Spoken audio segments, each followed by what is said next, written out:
እራት ይሁን እራት ጋብዛት። ምሳ ጋብዞኛል፣ እራት ደግሞ ሰላም ጤና ይስጥልኝ። የእጽብ ድንቅ ሚዲያ ተከታታዮች በሙሉ እንዴት ናችሁ? ደህና ናችሁ ወይ? እኔ በጣም ደህና ነኝ፣ እግዚአብሔር ይመስገን። በአዲስ ቪዲዮ ከች ብዬላችኋለሁ። ሀይሚዬ ቡራዬ እና ደግሞ ቅዱስ የሚባል እንግዲህ የሀይሚ አዲሱ ፍቅረኛ መጥቷል ማለት ነው። ምን አይነት አስተያየት ወይንም ደግሞ ሀሳብ ሰጣችሁ እናንተ? እኔ ደግሞ የተሰማኝን ነገር እሰጣለሁ።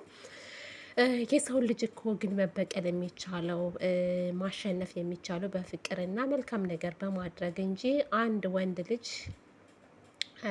የሚወዳትን ወይንም ደግሞ የምታፈቅረውን ሴት ትቶ ሌላ ሴት ይዞ ቢመጣ መልሳ ደግሞ ያቺ ሴት ሌላ ወንድ ጎትታ ይዛ መምጣት አለባት ብዬ አላስብም፣ እንደ እኔ ማለት ነው። እና ብሩኬ እንግዲህ ከሰሞኑ ሀይሚዬን ለማብሸቅ ለማናደድ ብሎ አንድ ሴት ይዞ መጥቶ ነበረ።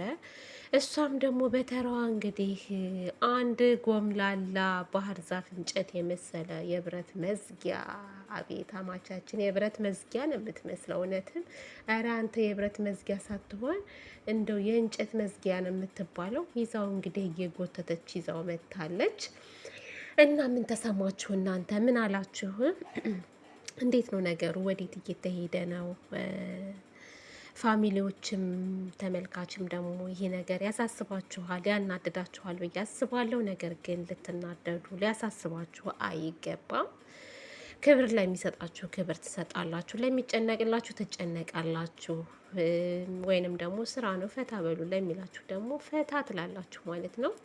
ስለዚህ ብሩኬ ግልጽ አድርጎ ስለተናገረ ስራ ነው ይስሩ፣ ምንም ማድረግ አይቻልም። ነገር ግን ምንም ልንማርበት አይቻልም። በነገራችን ላይ አሁን ዛሬ በተደረገው ሰሞኑን በሚደረገው ቪዲዮ ምንም አስተማሪነት የለውም። አንድ ወንድ ልጅ ሌላ ሴት ጋር ቢሄድ እንኳስ ሴቷም ደግሞ ሌላ ወንድ ጎትታ ይዛ መምጣት የለባትም። ወይንም ደግሞ ሀይሚ ሌላ ወንድ ጋር ስለሄደች ብሩኬ ሌላ ሴት ጎትቶ ይዞ መምጣት የለበትም ብዬ ነው የማስበው። ይህንን ነገር እኔ እቃወማለሁ፣ በደንብ እንደምቃወመው። እንደውም ከዛ ሰው ተሽለሽ ጎበዝ ሆነሽ ጠንካራ ሆነሽ ሌላ በቃ ደስ የሚል ነገር ይዘሽ መምጣት። እኔ አሁን ሀይሚ ይህንን ጅላንፎ ይዛ በመምጣቱ ምንም የሚያስደስተኝ ነገር የለም። አሁን ይሄ ይዛ የመጣችው ወንድ እኔ አልደሰትም። የምደሰተው እኔ ምንድን ነው ከብሩኬ ጋር ይዛ ብትመጣ፣ ሲቀጥልም ግርማ ሞገስ ያለው ደስ የሚሉት ከሱ ጋር ስትመጣ እንጂ ይህ አሁን እንደው አምላኬ ሆይ እንደው ምን ጉድ ነው ሀይሚዬ? እንደው ከየት ነው ግን ያመጣሽው? ከየት ነው ጉድ? በቃ እኔ ግን እንዳለ ቡታጅራ የምትኖሩ ዩቲዩበሮች ማለት ነው፣ ሴቷ ወንድ ጎትታ ካልመጣች፣ ወንዱ ሴት ጎትቶ ካልመጣ መስራት አይቻልም እንዴ? የሆነ ችግር ሲፈጠር ሴቷ ወንድ ጎትታ ትመጣለች፣ ወንዱ ሴት ጎትቶ ይመጣል እንዴ? እስኪ ካለ ወንድ ካለ ሴት ስሩ እስኪ ብቻችሁን ወይ ካለበለዛም ተስማሙ። ሁሌ ጭቅጭቅ፣ ሁሌ ንዝንዝ በጣም ነው የሚያስጠላው። እንደዚህ አይነት ነገር በጣም ይደብራል እውነት።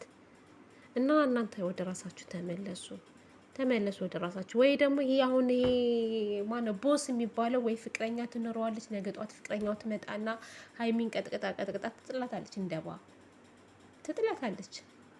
እዳው ብዙ ነው። ይሄ ነገር የተነካካ ነው።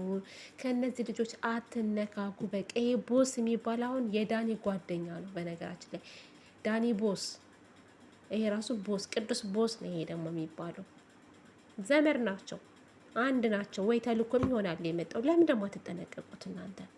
አሁን ፍፄ ሄዷል፣ እዛችን ተናጋ ማለት ነው። ያቺ ማናት ሶሲ ጋር ሄዷል። ሰሞኑን አሁን ዳኒ ራሱ ይቀውጠዋል።